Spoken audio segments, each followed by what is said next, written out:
अस्सलामुअलैकुम guys, welcome back to my channel. आज का लेक्चर है क्लास 11 के स्टूडेंट्स के लिए fourth lecture of atomic structure, जिसमें आज जो टॉपिक्स डिस्कस करने वाले हैं वो है Bohr's model of hydrogen atom and towards quantum mechanical model of atom.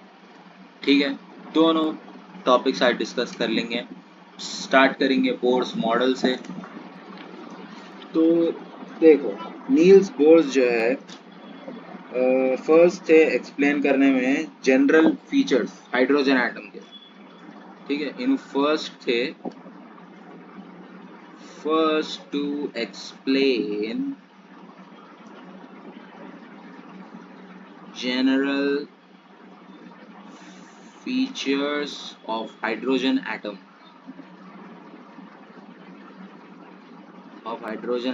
ठीक है, Niels Bohr's was the first to explain general features of hydrogen atom. 1913 है यहाँ पे ईयर। ठीक है, हाँ, उन्होंने प्लैंक्स के कॉन्सेप्ट ऑफ क्वांटाइजेशन को यूज करे। साइंटिस्ट प्लैंक के कॉन्सेप्ट ऑफ क्वांटाइजेशन को यूज करे, और फिर भी ये थ्योरी जो है ना मॉडर्न क्वांटम मैकेनिक्स के ऊपर नहीं है। इसको बहुत से पॉइंट्स को जो है ना एटॉमिक स्ट्रक्चर और एटॉमिक स्पेक्ट्रा में जो है रेशनलाइज कर सकते हैं। Bohr's model of hydrogen atom जो है ना बेसिकली कुछ यहाँ पे पोस्टुलेट्स पे डिपेंडिंग है, तो डिस्कस कर लेंगे इसके पोस्टुलेट्स। पहले तो ये पोस्टुलेट्स ऑफ बोर्स थ्योरी। ठीक है, बोर्स थ्योरी के पोस्टुलेट्स डिस्कस करेंगे। इसका एक इम्पॉर्टेंट LAQ है, इम्पॉर्टेंट LAQ फॉर IP। ठीक है, IP में बहुत इम्पॉर्टेंट LAQ है। 90% ये LAQ आता है। ठीक है, आपको 90% चांसेस है ये LAQ आने के, इसीलिए ध्यान से एकदम अच्छे से समझ लेते हुए चलो। ये इलेक्ट्रॉन जो रहता है ना हाइड्रोजन एटम का, वो न्यूक्लियस के अराउंड सर्कुलर पाथ में मूव करता with a fixed radius and energy. ठीक है, और ये पाथ्स को क्या बोलते हैं? ऑर्बिट्स। ऑर्बिट्स जो है पाथ्स है जिसमें इलेक्ट्रॉन्स जो रहते हैं ना वो रिवॉल्व करते अराउंड द न्यूक्लियस।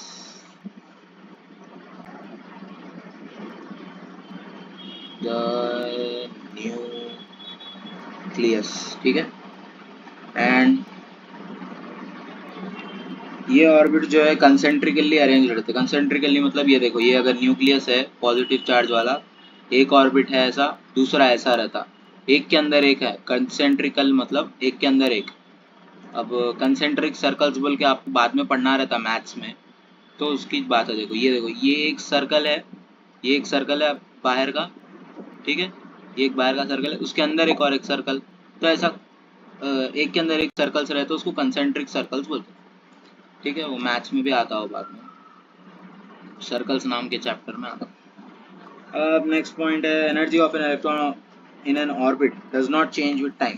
ठीक है, energy of electron in an atom does not change with time, does not change with time। ठीक है, टाइम के साथ एनर्जी नहीं चेंज होती इलेक्ट्रॉन की, लेकिन अगर उन्हें एक लोअर एनर्जी लेवल से हायर एनर्जी लेवल पे गया तो एनर्जी अब्जॉर्ब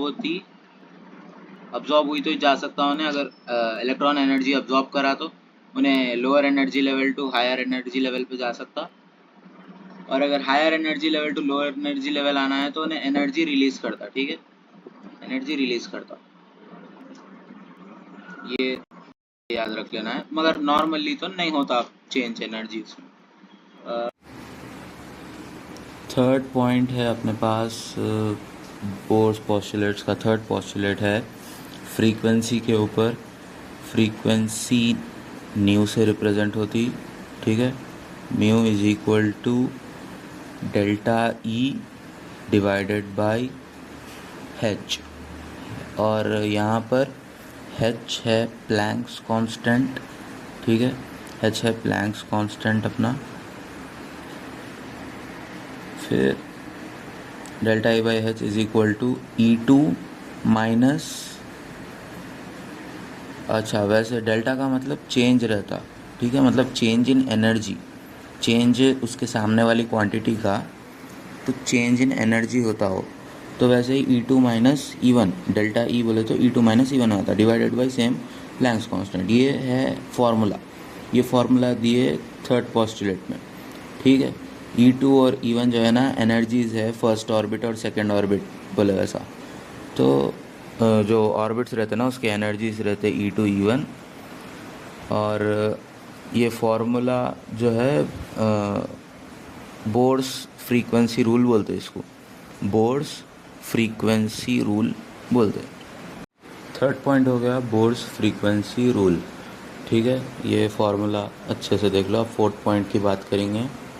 फोर्थ पॉइंट में एंगुलर मोमेंटम का है यहाँ पे डिस्कशन, ठीक है। एंगुलर मोमेंटम का एक रिलेशन दिए नील्स बोर, जो कि है mvr is equal to nh divided by 2 pi, ठीक है।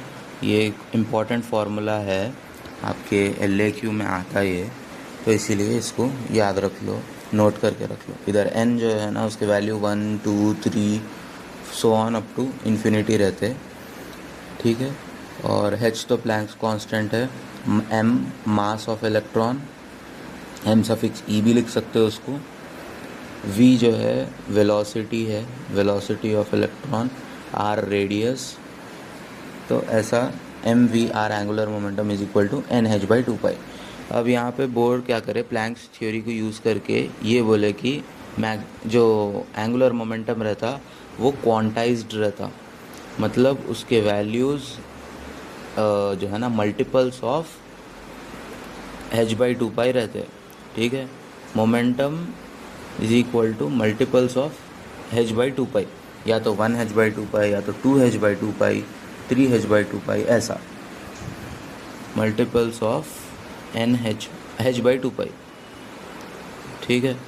पहले अपन क्या देखे थे, वो एनर्जी का देखे थे ना, तो वैसे यहाँ पे प्लैंक्स थ्योरी में वो देखे थे, अब यहाँ पे इसका एंगुलर मोमेंटम का देख रहे हैं, h by 2 pi 2h by 2 पाई, ऐसे ही h बाई 2 पाई से ही मल्टीप्लाई हुए सो वैल्यूज़ ही रहते एंगुलर मोमेंटम के, तो ये बोले नील्स बोर, ठीक है। अब इसके आगे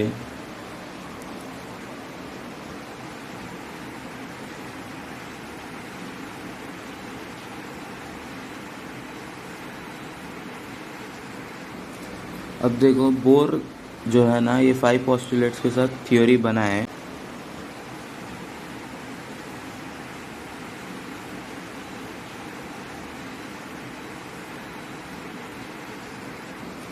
अब देखो बोर जो है ना ये 5 पोस्टुलेट्स के साथ थ्योरी बनाए, तो उससे मैक्सवेल का जो इलेक्ट्रोमैग्नेटिक थ्योरी है ना वो यहाँ अप्लाई नहीं होता, ठीक है। मैक्सवेल इलेक्ट्रोमैग्नेटिक थ्योरी जो थी अपन पढ़े सो वो यहाँ पे अप्लाई नहीं होती। यहाँ पे लिख देता हूँ मैं, मैक्सवेल्स इलेक्ट्रोमैग्नेटिक थ्योरी, इसको क्या हुआ,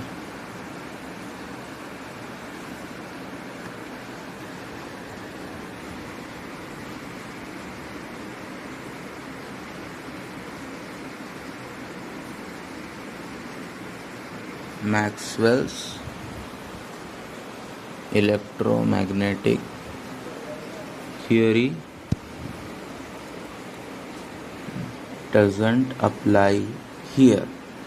यहाँ पे जब तक आप एटम का मतलब डिस्कशन कर रहे हैं तो मैक्सवेल्स इलेक्ट्रोमैग्नेटिक थियोरी अप्लाई नहीं होती, ठीक है। अब बोर्स थ्योरी के अकॉर्डिंग कुछ पॉइंट्स है डिस्कस करने के, वो पॉइंट्स मैं नेक्स्ट पेज पे डिस्कस कर लेता हूँ, ठीक है। नेक्स्ट पेज पे डिस्कस कर लेंगे वो सब, क्योंकि यहाँ पे तो जगह नहीं है और मैं एक्स्ट्रा स्लाइड ऐड नहीं कर रहा। तो ये explanation of line spectrum of hydrogen करने वाला था मैं यहाँ पे, बट इधर साइड में कर लेंगे थोड़ा। तो इसमें ए पॉइंट, फर्स्ट पॉइंट जो है वो ये है कि जो ऑर्बिट्स रहते हैं इलेक्ट्रॉन के उनको नंबरिंग करते हैं अपन 1 2 3 ऐसा करके।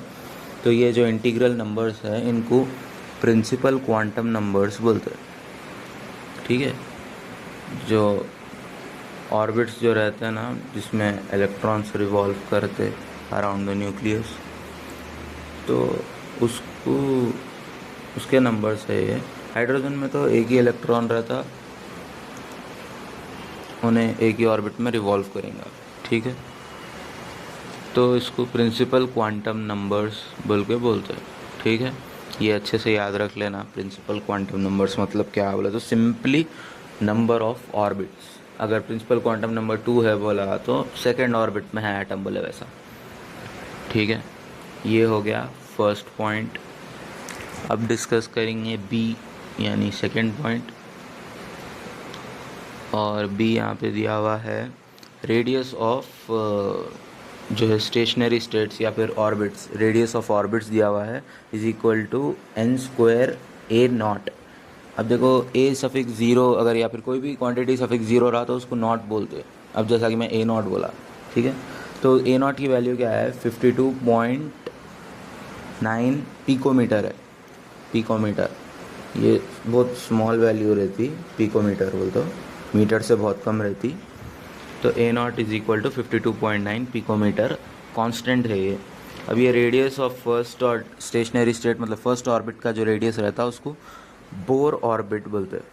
बोर ऑर्बिट जो रहता है ना उसका रेडियस 52.9 पिकोमीटर रहता है, क्योंकि उसमें n की वैल्यू 1 रहती ना, इसीलिए 1 का स्क्वायर 1 इंच रहता है और 1 multiplied by anything is the same thing. ये तो बेसिक सी बात है।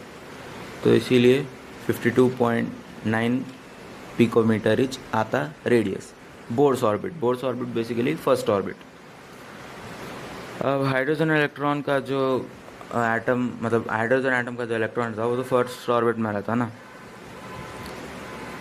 इसीलिए उसका रेडियस ये रहता। अब जो है ये पॉइंट तो बस बेसिकली इतना ही था, और अगर जैसा जैसा नंबर इंक्रीज होता रहता वैल्यू डिफरेंट आते रहती है उसकी, ठीक है। फॉर एग्जांपल अगर किसी के सेकेंड ऑर्बिट का निकालना है तो जो है ना n की प्लेस पे 2 रख देना, तो वैसा, ठीक है। अब थर्ड सी पॉइंट डिस्कस करेंगे अपन। मोस्ट इम्पॉर्टेंट प्रॉपर्टी जो है एसोसिएटेड इलेक्ट्रॉन के साथ वो उसकी एनर्जी रहती है, ऑर्बिट की एनर्जी। उसका एक एक्सप्रेशन यहाँ पे दिया हुआ है, लिख देता हूँ मैं। E suffix n is equal to minus R suffix h। R suffix h यहाँ पे रिडबर्ग्स कांस्टेंट है, और into 1/n square. n square मतलब ये है अपना orbit, number of orbit, principal quantum number. Principal quantum number को n से डिनोट करते हैं, ये बात भी याद रख लीजिए, नोट कर लीजिए। n की वैल्यू 1 2 3 2 सो ऑन है यहाँ पे, और रिडबर्ग्स कांस्टेंट की वैल्यू भी दी हुई है, वो भी लिख देता हूँ मैं। रिडबर्ग्स कांस्टेंट की यहाँ पे वैल्यू दी हुई है कुछ 2.18 टाइम्स 10 टू द पावर -18 दी हुई है। ओह सॉरी हाँ 18 -18 दी हुई है।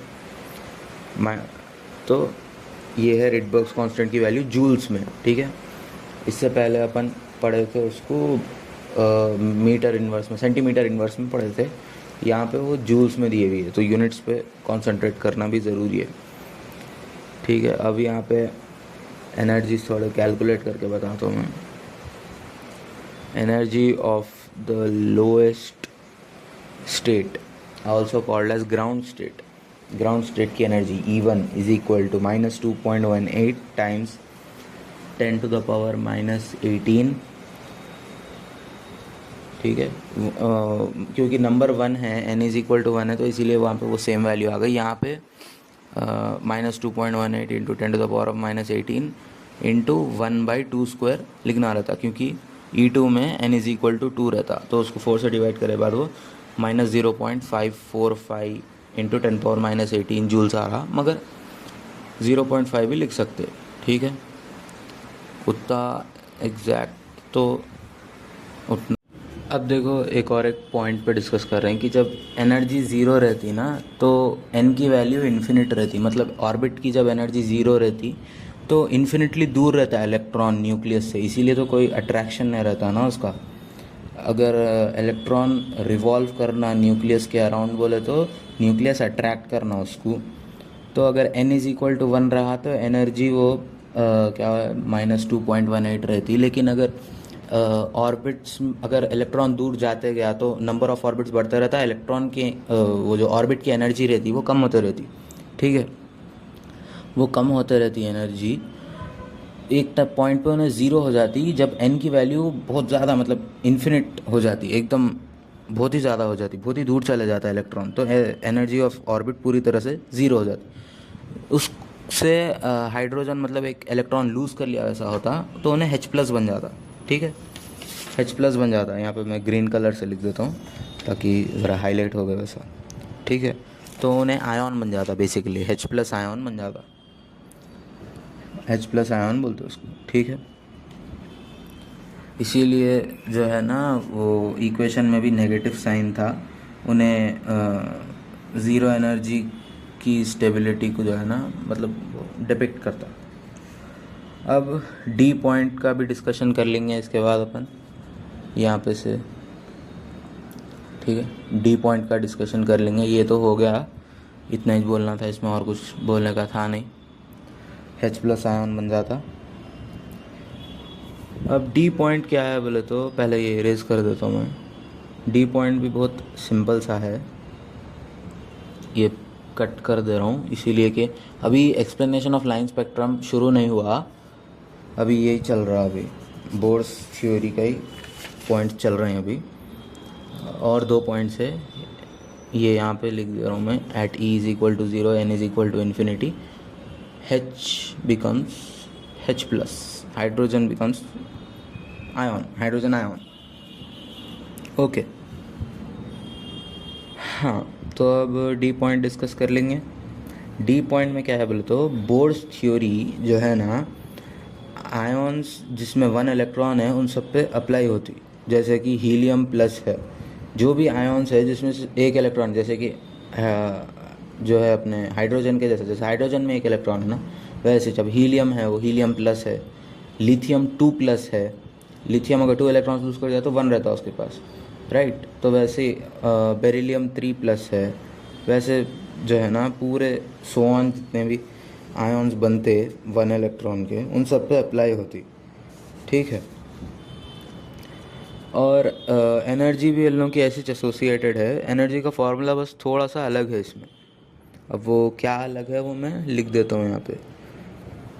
देखो E is equal to -2.18 into 10⁻18 -18, हाँ, टाइम्स Z² n² है यहाँ पे। पहले सिर्फ 1 था, देखो पहले की जो इक्वेशन है ना उसमें Z² नहीं था, सिर्फ n² था, डिवाइड बाय n² था सिर्फ, ऊपर न्यूमरेटर में Z² नहीं था। वो यहाँ पे क्यों है बोले तो ये जो इधर देखो यहाँ पे 1, सिर्फ 1 है ना, क्योंकि हाइड्रोजन का अपने को मालूम एटॉमिक नंबर 1 है, Z बोल तो एटॉमिक नंबर, राइट। अब हीलियम का अलग रहता है एटॉमिक नंबर, हीलियम का 2 है, लिथियम का 3 है, बेरिलियम का 4 है, तो एटॉमिक नंबर पे भी डिपेंड करता हो। हाइड्रोजन के लिए इक्वेशन बनी थी तो इसीलिए उसमें सिर्फ 1 रखे थे।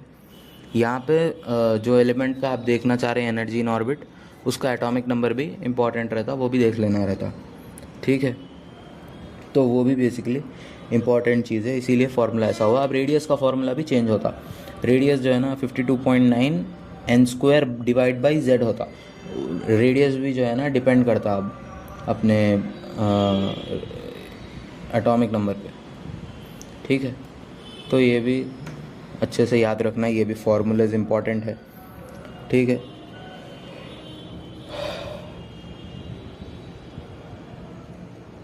और अब सी पॉइंट जो ई पॉइंट है, सॉरी ई पॉइंट डिस्कस कर लेंगे। It is also possible to calculate the velocities. अब आप ये जो फार्मूलेज दिए गए वे है यहाँ पे एनर्जी और रेडियस के, उससे वेलोसिटी भी कैलकुलेट कर सकते, बट उसका कोई एग्जैक्ट फार्मूला यहाँ पे बुक में दिया हुआ नहीं है। मैं लिख देता हूँ, exact formula for velocity not given, यहाँ पे लिखा हुआ है देखो, precise equation is not given बोल के, ठीक है। प्रिसाइज इक्वेशन नॉट गिवन, वो इक्वेशन का शॉर्ट फॉर्म है, वो ई क्यू के ऊपर जो एन लिख दिया में इक्वेशन का शॉर्ट फॉर्म है वो, ठीक है। प्रिसाइज इक्वेशन यहाँ पे दिए भी नहीं है।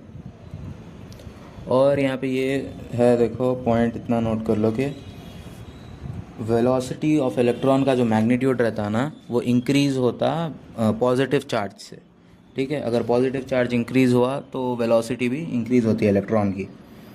ओके, ये पॉइंट भी आप लोग नोट कर लीजिए। और फिर अभी बोलने का तो यहाँ पे तो सिर्फ इतना ही था बोर्स थ्योरी में। उसके बाद बोर्स थ्योरी से जो है ना एक्सप्लेनेशन ऑफ लाइन स्पेक्ट्रम करेंगे। ये पूरे फार्मूलाज अच्छे से याद रख लो भाई, क्योंकि ये फिजिकल केमिस्ट्री है, यहाँ पे फार्मूलाज मोस्ट।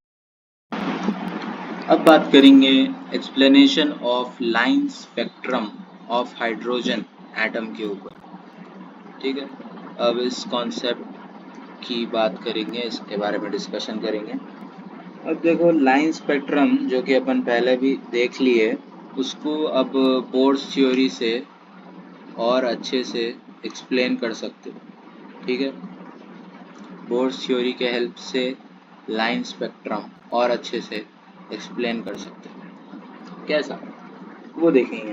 पहले तो एक अजम्पशन है कि रेडिएशन जो है ना, अगर एनर्जी इलेक्ट्रॉन ऑर्बिट जो ऑर्बिट स्मॉलर क्वांटम नंबर का रहता, प्रिंसिपल क्वांटम नंबर जिसका कम रहता है। फॉर एग्जांपल, अगर electron lower principal quantum number वाले ऑर्बिट से हायर प्रिंसिपल क्वांटम नंबर वाले ऑर्बिट में जंप करा तो उन्हें एनर्जी अब्जॉर्ब करता, और अगर उसका रिवर्स हुआ, उन्हें अगर हायर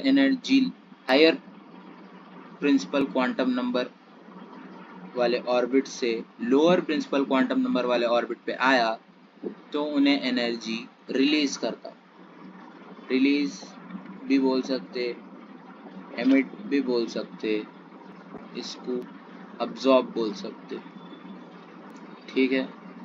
डिफरेंट केसेस है, राइट। हाँ, तो अब देखो, जैसा कि अपने को मालूम, मैं बोला delta E is equal to E2 minus E1 basically. तो इस चीज़ को जो है ना अपन वो एनर्जी की ये वाली इक्वेशन में, जो ये इक्वेशन है, इस इक्वेशन में अप्लाई करके देखेंगे। मतलब डेल्टा ई का एक फॉर्मूला बनाएंगे बेसिकली, कि delta E is equal to E2 minus E1 है ना। मतलब इसको एक तरह से ऐसा लिख लो कि E final minus E initial, ठीक है। E final minus E initial, F I, ऐसा भी लिख सकते हैं, राइट। तो एनर्जी फाइनल ऑर्बिट वाली एनर्जी क्या रहती, minus R suffix H Rydberg's constant divided by N final square, मतलब फाइनल जो ऑर्बिट रहता है उसका square, principal quantum number, minus R suffix H same Rydberg's constant divided by N initial का square, ठीक है। यहाँ डेल्टा ई मैं यहाँ लिख देता हूँ, इधर तो वेस्ट। अब देखो यहाँ से एनर्जी का क्या आता अपने पास इक्वेशन, इधर से ये इक्वेशन हो गया। मैं ज़्यादा बॉक्सेस नहीं बनाता हूँ ताकि आप लोग कन्फ्यूजन नहीं हो, ठीक है, डायरेक्ट ऐसा। हाँ, तो जो बॉक्सेस में है वो मेन इक्वेशंस आप लोग नोट कर ले सकते। अब इसको कैसा लिख सकते कि delta E is equal to delta E is equal to R H times 1 by, यहाँ देखो ये माइनस माइनस प्लस हो जाता ना, माइनस टाइम्स माइनस प्लस हो गया, तो इस हिसाब से इसको ऐसा लिख सकते कि 1 बाई एन इनिशियल का square minus 1 by N final का स्क्वायर। इधर अपन रिडबर्ग्स कांस्टेंट को कॉमन ले लिए, रिडबर्ग्स कांस्टेंट को क्या करें, कॉमन ले लिए, तो ये इक्वेशन बनी अपने पास। ओके, ये एक इम्पॉर्टेंट इक्वेशन है। अब इसमें आप रिडबर्ग्स कांस्टेंट की वैल्यू भी डाल दो, ये 2.8 टाइम्स 10 पावर माइनस 18 जूल्स वाली डाल दिए, तो मर्जी आपकी। लेकिन अभी अपने को मेन क्या करने का है, अपने को वो लाइन स्पेक्ट्रम की इक्वेशन से रिलेट करना है। तो उसके लिए पहले फ्रीक्वेंसी क्या है, delta E divided by Planck's constant. अब करो 2.18 times 10 power minus 18 divided by Planck's constant 6.626 times 10 to the power of minus 34, और फिर यहाँ पे यही सेम 1 बाई एन फाइनल का स्क्वायर, एन इनिशियल का स्क्वायर माइनस एन फाइनल का स्क्वायर, एन इनिशियल का स्क्वायर, ये एन सफिक्स आई है, एन थोड़ा बड़ा लिख देता हूँ, हाँ, एन सफिक्स आई का square by minus 1 by n suffix final का स्क्वायर। ठीक है, अब इसको कैलकुलेट करें तो न्यू की वैल्यू क्या आती, 3.29 टाइम्स 10 टू द पावर 15 है, 15 10 टू द पावर 15 एक constant value into 1 by N initial square minus 1 by N final square.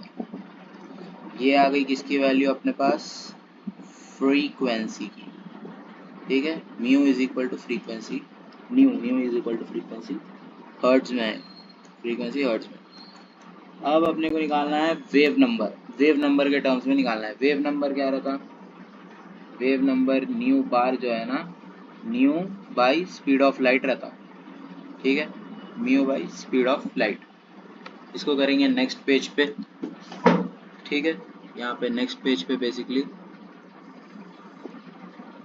इधर तो हो जाना चाहिए।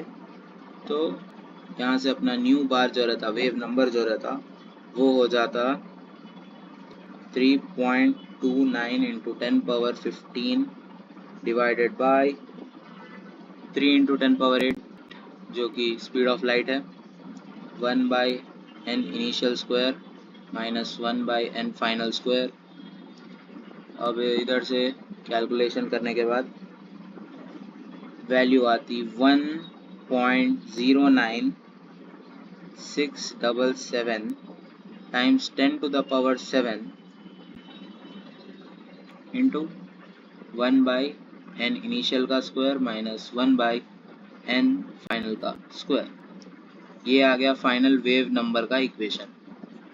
ठीक है, अब एब्जॉर्प्शन स्पेक्ट्रम के टाइम पे क्या होता है बोले तो, फाइनल जो n की वैल्यू रहती ना, n सफिक्स f, वो n सफिक्स i से बढ़ के रहती। किस केस में, in case of absorption spectrum,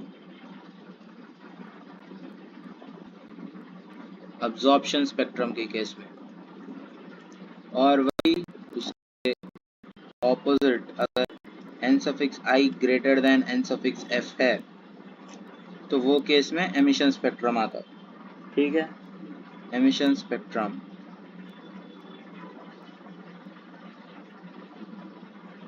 तो ऐसा कहते हैं अपन रिलेट, वो लाइंस ऑफ स्पेक्ट्रल लाइंस को इससे रिलेट कर सकते। ठीक है, अब एक्सप्रेशन जो है ना, कौन सी एक्सप्रेशन जो अपन यहाँ पे निकाले, E is equal to R times ये वाली, ये एक्सप्रेशन जो है ना, ये एक्सप्रेशन पहले वाली एक्सप्रेशन के सिमिलर है जो अपन पहले करे थे ना, रिडबर्ग इक्वेशन, जिसमें फर्स्ट टाइम रिडबर्ग कांस्टेंट को बताया था मैं। और रिडबर्ग कांस्टेंट के लिए एक और बात बोलना है, ये जो वैल्यू है ना उसकी, ये देखो यूनिट जूल्स में है। पहले जब मैं वैल्यू बताया था वो मीटर में थी। ठीक है, मीटर में थी वो वैल्यू, मीटर में थी या फिर सेंटीमीटर इनवर्स में थी, सॉरी सेंटीमीटर इनवर्स में थी वो वैल्यू, सेंटीमीटर इनवर्स यानी 1 बाई सेंटीमीटर के रेसिप्रोकल में थी वो। सेंटीमीटर इनवर्स में बताया था मैं आपको वैल्यू, यहाँ पे जूल में दी हुई है, इसीलिए अलग अलग है। सेंटीमीटर इनवर्स में अलग रहती, जूल में अलग रहती। तो वो यूनिट्स का भी देख लेना ज़रा। देखो यूनिट्स का भी यहाँ पे ये इंपॉर्टेंस है। अब हर स्पेक्ट्रल लाइन जो है ना, अब्जॉर्प्शन स्पेक्ट्रम में हो या एमिशन स्पेक्ट्रम में हो, उसको पार्टिकुलर ट्रांजिशन से एसोसिएट कर सकते हैं हाइड्रोजन एटम के। और ज़्यादा अगर हाइड्रोजन एटम्स है तो अलग अलग पॉसिबल ट्रांजिशंस ऑब्जर्व कर सकते हैं, इसीलिए ज़्यादा नंबर ऑफ स्पेक्ट्रल लाइंस आते। अब ब्राइटनेस है या फिर इंटेंसिटी है स्पेक्ट्रल लाइंस की, वो नंबर ऑफ फोटॉन्स जो रहते हैं ना सेम वेवलेंथ या फ्रीक्वेंसी के, अब्जॉर्ब्ड और एमिटेड, उस पर डिपेंड करता है। अब बात करेंगे लिमिटेशंस ऑफ बोर्स मॉडल के ऊपर। तो चलिए अब बात करेंगे वो लिमिटेशंस ऑफ बोर्स मॉडल। अब इसमें क्या लिमिटेशंस थे बोर्स मॉडल जो है ना, पहली बात तो कुछ तारीफें हो जाए, इनके इम्प्रूवमेंट तो था रदरफोर्ड न्यूक्लियर मॉडल से, ठीक है, क्योंकि इन्हों हाइड्रोजन स्पेक्ट्रम के साथ साथ हाइड्रोजन के जैसे जो दूसरे एटम्स है उनके स्पेक्ट्रम को भी उन्होंने बताए, आयोन्स का बताया, जैसे कि हीलियम हीलियम प्लस, लिथियम 2+, इनकी भी चर्चा हुई कुछ पहली बार इन थ्योरीज में, ठीक है। हाइड्रोजन लाइक आयोन्स की ही सही मगर चर्चा तो हुई। और फिर बोर्स मॉडल जो है ना बहुत सिंपल था, लेकिन ये पॉइंट्स को नहीं कवर कर पाया। सबसे पहली पॉइंट जो है वो ये है कि उन्होंने जो फाइन डिटेल्स है हाइड्रोजन एटम के स्पेक्ट्रम में, जो कि सोफिस्टिकेटेड स्पेक्ट्रोस्कोपिक टेक्निक से मालूम हुए, उसको उसको मतलब बताने में फेल हो गए। ये मॉडल जो है ना ये भी एक्सप्लेन नहीं कर सका कि एटम्स का जो स्पेक्ट्रम रहता है हाइड्रोजन के अलावा, जैसे कि हीलियम एटम जिसमें सिर्फ 2 इलेक्ट्रॉन्स रहते, उसका स्पेक्ट्रम नहीं बताया, ठीक है। डिडेंट नहीं, बेसिकली couldn't लिखना चाहिए, couldn't explain spectra of atoms other than hydrogen, hydrogen के अलावा किसी का स्पेक्ट्रम नहीं एक्सप्लेन करे, ठीक है। और बोर थ्योरी जो है ना ये भी एक्सप्लेन नहीं कर सकी कि स्पेक्ट्रल लाइंस जो है मैग्नेटिक फील्ड और इलेक्ट्रिक फील्ड के प्रेजेंस में स्प्लिट होते। अब उन लोग अगर जो स्प्लिटिंग होती स्पेक्ट्रल लाइंस की, स्प्लिटिंग ऑफ स्पेक्ट्रल लाइंस जो होती ना, वो 2 तरीके से होती। एक तो इलेक्ट्रिक फील्ड और दूसरा मैग्नेटिक फील्ड। तो अगर इलेक्ट्रिक फील्ड से हुई स्पेक्ट्रल लाइन स्प्लिट हुई तो उसको एक इफेक्ट है, वो नाम से बुलाते हैं। कौन सा इफेक्ट है? स्टार्क इफेक्ट बोलते हैं उसको, ठीक है, स्टार्क इफेक्ट बोलते हैं अगर इलेक्ट्रिक फील्ड से स्प्लिट हुई तो। अगर मैग्नेटिक फील्ड से स्प्लिट हुई तो उसको जीमन इफेक्ट बोलते हैं, Zeeman effect and Stark effect बोल के VSAQ भी आ सकता है आप लोगों को IP में, इसीलिए याद रख लो। Splitting of spectral lines due to magnetic field is called Zeeman effect and splitting of spectral lines due to electric field is called Stark effect. Okay, ये बात अच्छे से याद रख लेना बेहतर।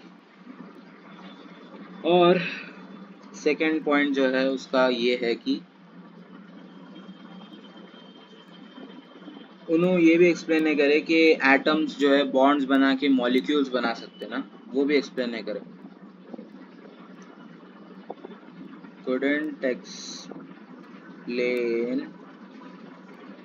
formation of molecules by atoms through chemical bonds। Chemical bonds बना के तो एटम्स मॉलिक्यूल्स बनता है ना, उसको भी एक्सप्लेन नहीं कर सके उन्होंने। तो ये थे कुछ लिमिटेशंस, इसीलिए आगे बढ़ के इन लिमिटेशंस को देखते हुए निकाले quantum mechanical model of atom, ठीक है। तो ये एटम के टुवर्ड्स जाने का अभी पढ़ रहे हैं, क्यों निकालना पड़ा इसको, ठीक है। अब बोर्स मॉडल के लिमिटेशंस को देखते हुए एक और सूटेबल जनरल मॉडल होना था एटम का, और टू इम्पोर्टेंट डिस्कवरीज की वजह से ये क्वांटम मैकेनिकल मॉडल पॉसिबल हुआ, जिसमें से पहला है डुअल बिहेवियर या डुअल नेचर ऑफ मैटर। अब तक अपन क्या पढ़े थे, डुअल नेचर ऑफ रेडिएशन, लेकिन अब अपन पढ़ रहे हैं डुअल नेचर ऑफ मैटर। मतलब मैटर जो मतलब सॉलिड लिक्विड गैसेस जो भी है, सिर्फ रेडिएशन नहीं, मैटर का भी डुअल नेचर रहता। और दूसरी चीज थी हाइंसबर्ग अनसर्टेनिटी प्रिंसिपल। हाइंसबर्ग अनसर्टेनिटी प्रिंसिपल, दोनों को भी एक एक करके अच्छे से इसी लेक्चर में डिस्कस कर लेंगे। प्रिंसिपल ये भी बहुत इंपॉर्टेंट है, हाइंसबर्ग अनसर्टेनिटी प्रिंसिपल VSAQ के लिए बहुत इंपॉर्टेंट है, IPE में अच्छे से याद रख लो। जो मैं बोलते जा रहा हूँ VSAQ के लिए इंपॉर्टेंट है, SAQ के लिए इंपॉर्टेंट है, अच्छे से नोट कर लेते हुए चलो आपका, ठीक है। अब एक फ्रेंच फिजिसिस्ट है जिनका नाम है डी ब्रोगली है। उन्होंने 1924 में क्या करे, मैटर रेडिएशन के जैसा उसका भी डुअल नेचर रहना, ठीक है, मतलब दोनों भी उसमें पार्टिकल और वेव लाइक दोनों प्रॉपर्टीज रहना बोल के बोले साइंटिस्ट डी ब्रोगली बोले ऐसा, ठीक है। इसका मतलब फोटोन के जैसे मोमेंटम और वेवलेंथ इलेक्ट्रॉन में भी रहना, ठीक है, इलेक्ट्रॉन में भी मोमेंटम और वेवलेंथ दोनों रहना। अब इस एनालॉगी से जो है ना, उन्होंने एक रिलेशन लिए वेवलेंथ और मोमेंटम का, क्या दिए बोले तो lambda is equal to h by mv is equal to h by p मतलब मोमेंटम बेसिकली। तो ये रिलेशन दिया उन्होंने वेवलेंथ एंड मोमेंटम का, ठीक है। डी ब्रोगली वेव इक्वेशन बोलते हैं इसको। इधर m मास है, v वेलोसिटी है, p मोमेंटम है, ठीक है। लैम्डा को डी ब्रोगली वेवलेंथ भी बोलते। और देखो उनका प्रेडिक्शन क्या था, प्रेडिक्शन जो था ना उनका, ये ऐसा इक्वेशन बनाया कि उसको एक्सपेरिमेंटली कंफर्म भी कर लिए। जब इलेक्ट्रॉन बीम डिफ्रैक्शन में जाती ना, तो उससे कंफर्म हो गया। अब इस फैक्ट को जो है ना इलेक्ट्रॉन माइक्रोस्कोप बनाने के टाइम पे यूज़ करे कि इलेक्ट्रॉन का वेव लाइक बिहेवियर जो है ना, ऑर्डिनरी माइक्रोस्कोप में सिर्फ वेव नेचर दिखता। तो इलेक्ट्रॉन माइक्रोस्कोप एक पावरफुल टूल है साइंटिफिक रिसर्च में, मॉडर्न साइंटिफिक रिसर्च में, क्योंकि उन्हें जो है ना 15 मिलियन टाइम्स मैग्निफिकेशन रहता। 15 मिलियन टाइम्स मैग्निफिकेशन रहता, 15 मिलियन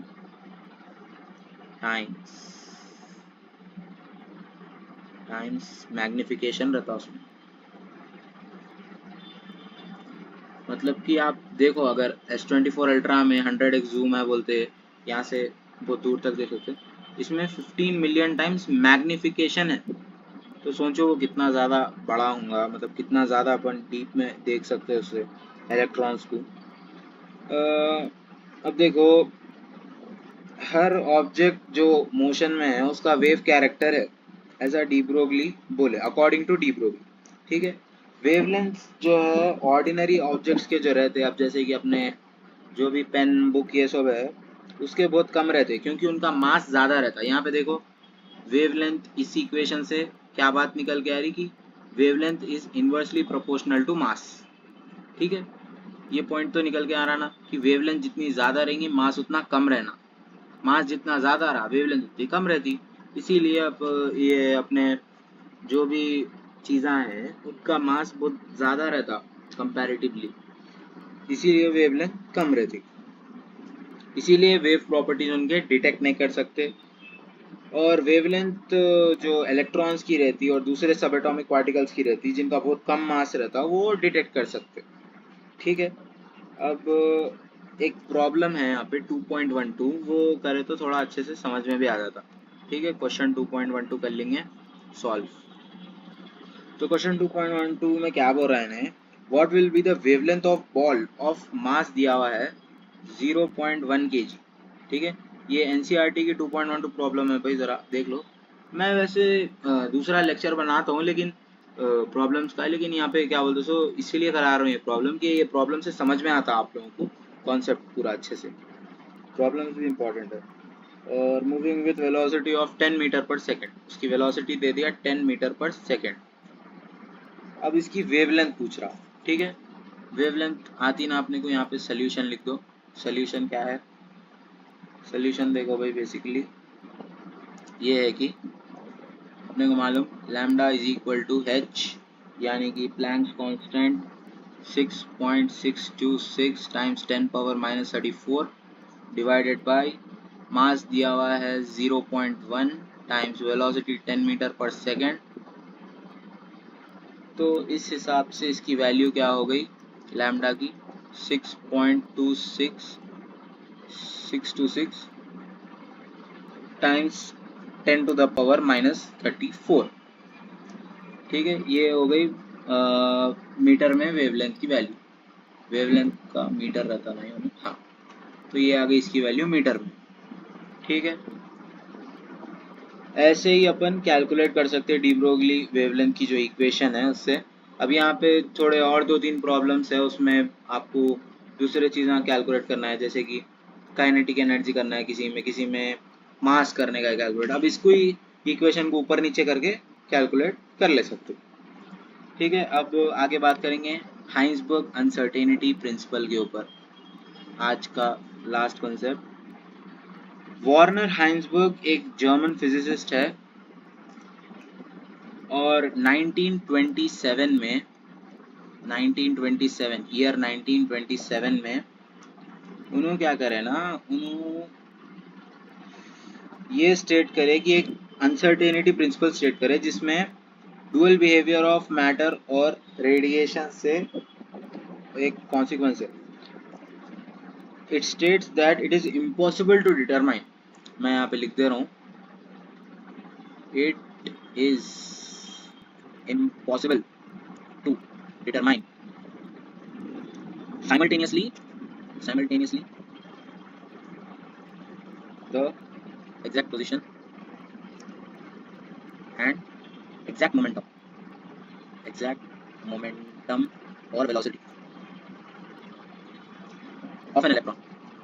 अब देखो यहाँ पे हाइंसबर्ग क्या बोले, ऐसा प्रिंसिपल स्टेट करे उन्होंने कि ये इम्पॉसिबल है डिटरमाइन करना एक ही वक्त पे एग्जैक्ट पोजीशन और एग्जैक्ट मोमेंटम या फिर एग्जैक्ट वेलोसिटी एक इलेक्ट्रॉन की।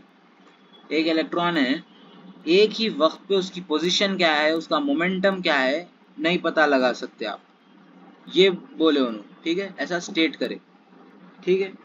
और इसको मैथमेटिकली एक इक्वेशन दिया हुआ है कि डेल्टा एक्स डॉट डॉट मतलब मल्टीप्लिकेशन वाला डॉट है ये, डेल्टा पी यानी मोमेंटम, ये पोजीशन इज ग्रेटर देन और equal to h by 4 pi, ठीक है। ग्रेटर देन और इक्वल टू h बाई 4 पाई।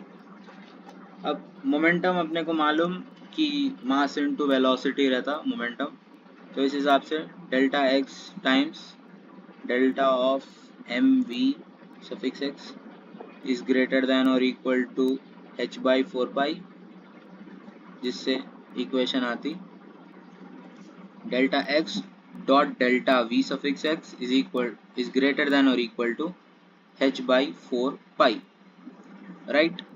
तो ये दो दिमाग में रख लो कि वेलोसिटी या मोमेंटम जो भी हो उसको एग्जैक्टली डिटरमाइन नहीं कर सकते एक ही टाइम पे पोजीशन के साथ, एग्जैक्ट पोजीशन के साथ।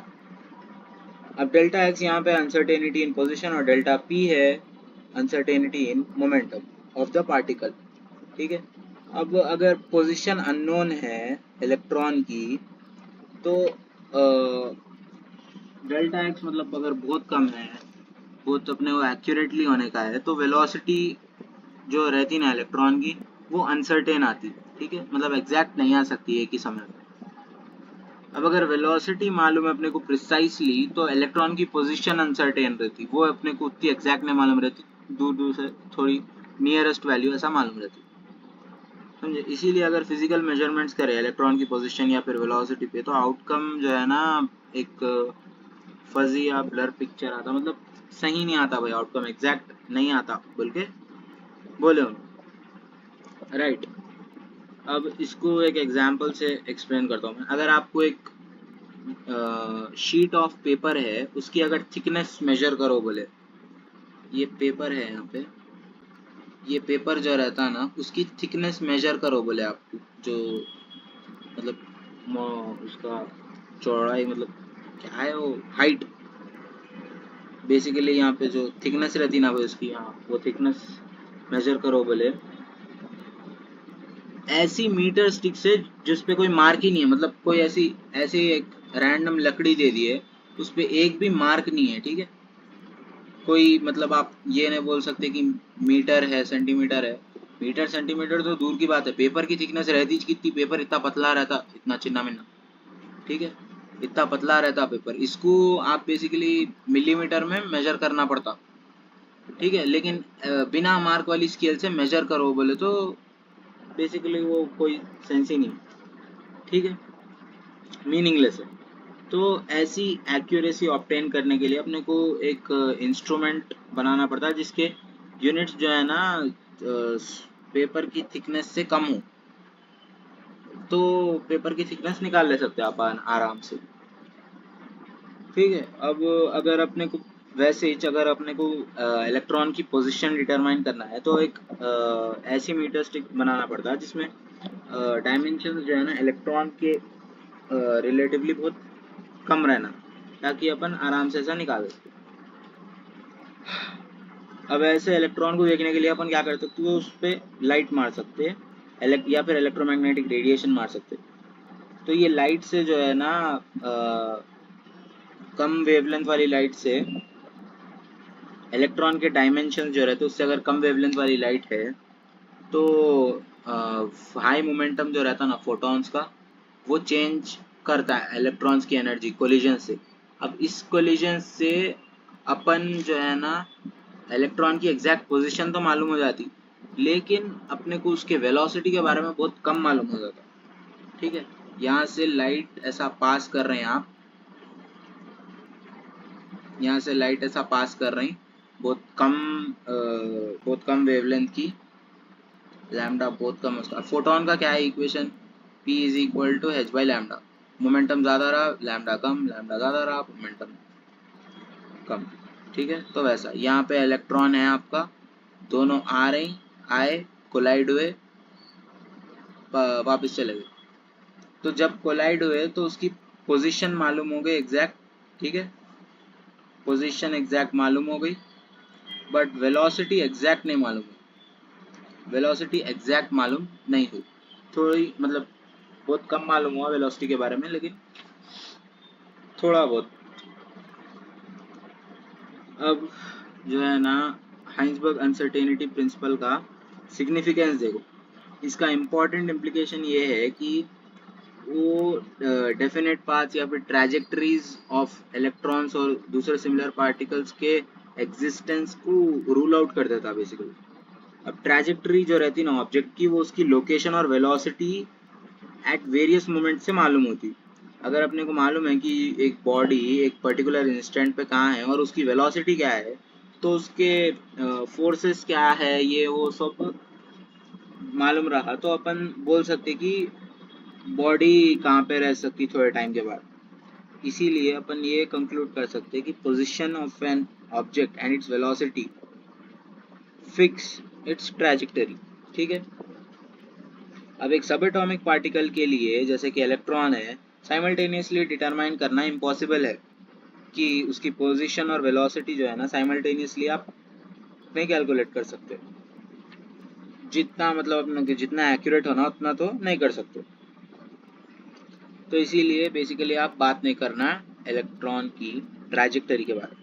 तो हाइंसबर्ग अनसर्टेनिटी प्रिंसिपल का इफेक्ट जो है ना वो सिर्फ मोशन ऑफ माइक्रोस्कोपिक और ऑब्जेक्ट्स के लिए है, मैक्रोस्कोपिक और ऑब्जेक्ट्स के लिए नहीं है, ठीक है। दिस इज वैलिड, वैलिड मतलब सिग्निफिकेंट लिख देता हूँ यहाँ पे, सिग्निफिकेंट लिखा हुआ है बुक में, significant, significant only for microscopic मतलब माइक्रोस्कोप पे देखना पड़ता है उतने छोटे जो ऑब्जेक्ट्स रहते उनके लिए। और यहाँ पे क्लियरली लिखे हुआ है ऑब्जेक्ट्स, यहाँ पे क्लियरली लिखे हुआ है not and not for macroscopic objects, not for macroscopic यानी जो कि जिसको देखने के लिए माइक्रोस्कोप की ज़रूरत नहीं पड़ती, वो जो बड़े ऑब्जेक्ट्स जो रहते हैं ना, जैसे कि आपके जो भी चीज़ें हैं उस पर अप्लाई नहीं होता है। नॉट फॉर मैक्रोस्कोपिक ऑब्जेक्ट्स, बात समझ में? तो इस चीज़ को भी बेसिकली अपने शॉर्ट नोट्स में ध्यान से संभाल के सेफ एकदम छुपा के रख लीजिए, बाद में काम में आ सकती है।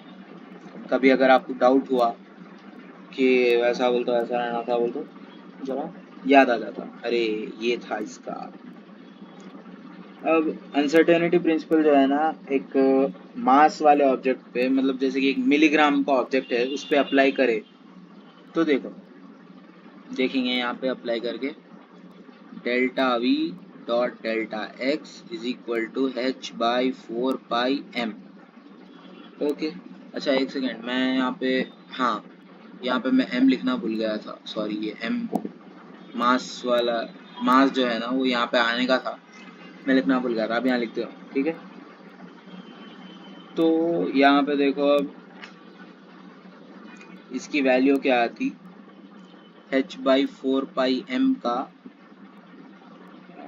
अगर एक मिलीग्राम मास है, मिलीग्राम मतलब 10⁻⁻6 kg, ठीक है। 1 मिलीग्राम 10⁻⁻6 kg होता ना, तो वो हिसाब से अगर पूरे वैल्यू सब्स्टिट्यूट करें तो इन्हें आता है 10⁻28 पर मीटर स्क्वायर पर सेकेंड। ये ऐसा आता वेलोसिटी और मोमेंटम, वेलोसिटी और पोजीशन के अनसर्टेनिटी के प्रोडक्ट की वैल्यू। अब डेल्टा वी डेल्टा इसकी जो वैल्यू आई वो बहुत स्मॉल है और इनसिग्निफिकेंट है, देख लो आप, 10⁻⁻28 बहुत छोटी वैल्यू है। इसीलिए ऐसे मिलीग्राम साइज या फिर हैवी ऑब्जेक्ट्स जो है ना, उनका अनसर्टेनिटी जो है ना, कोई रियल कॉन्सिक्वेंस बहुत कम रहता उसमें, ठीक है। अब माइक्रोस्कोपिक ऑब्जेक्ट्स है जैसे कि इलेक्ट्रॉन है, उनका जो ये फॉर्म होता है ना वो बहुत ज़्यादा रहता कंपैरेटिवली इससे। अगर आप इलेक्ट्रॉन का कैलकुलेट करेंगे तो वो अराउंड 10⁻⁴ आ रहा, यहाँ पे है 10⁻⁴ आ रहा, तो कंपैरेटिवली देखो कितने टाइम्स इन्हें ज़्यादा है। मोस्टली देखा गया तो 10⁻24 टाइम्स ज़्यादा है इलेक्ट्रॉन का वैल्यू यहाँ पे अनसर्टेनिटी का, ठीक है। इसका मतलब ये है कि अगर एक आदमी, अगर कोई साइंटिस्ट जो है ना एग्जैक्ट लोकेशन ऑफ इलेक्ट्रॉन निकालना चाह रहा, तो उसकी अनसर्टेनिटी सिर्फ 10⁻⁸ मीटर रहती, और वेलोसिटी की अनसर्टेनिटी जो है ना और ज़्यादा रहती। इसीलिए क्लासिकल पिक्चर जो रहती है ना, इलेक्ट्रॉन्स जो कि बोर्स ऑर्बिट में मूव होते, फिक्स्ड रहते, वो अच्छे से नहीं बैठे। इसी तरह जो है ना बोर्स मॉडल फेल। अब बोर्स मॉडल फेल क्यों हुआ बोले तो यहाँ पे बेसिकली बहुत, यहाँ पे जो बात करा मैं बेसिकली वही है, टुवर्ड्स क्वांटम मैकेनिकल मॉडल में जो स्टेप्स हैं ना, आप जैसे कि बोर्स मॉडल में ये एक्सप्लेन नहीं कर सके कि डुअल नेचर ऑफ इलेक्ट्रॉन का भी वेव कैरेक्टर एक्सप्लेन नहीं करे, इसीलिए।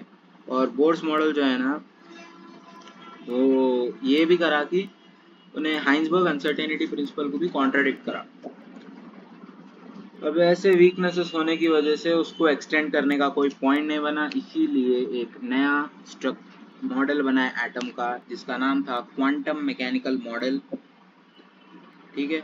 तो क्वांटम मैकेनिकल मॉडल अपन डिस्कस करेंगे नेक्स्ट लेक्चर में फॉर क्लास 11th, ठीक है। Quantum mechanical model of atom in the next lecture, right. तो तब तक के लिए प्लीज़ चैनल को सब्सक्राइब करके रखिए, वीडियो को लाइक कर दीजिए, सारे अपने फ्रेंड्स में और क्लासमेट्स में शेयर कर दीजिए। कोई भी डाउट है तो कमेंट में बता दीजिए और अल्लाह हाफिज़।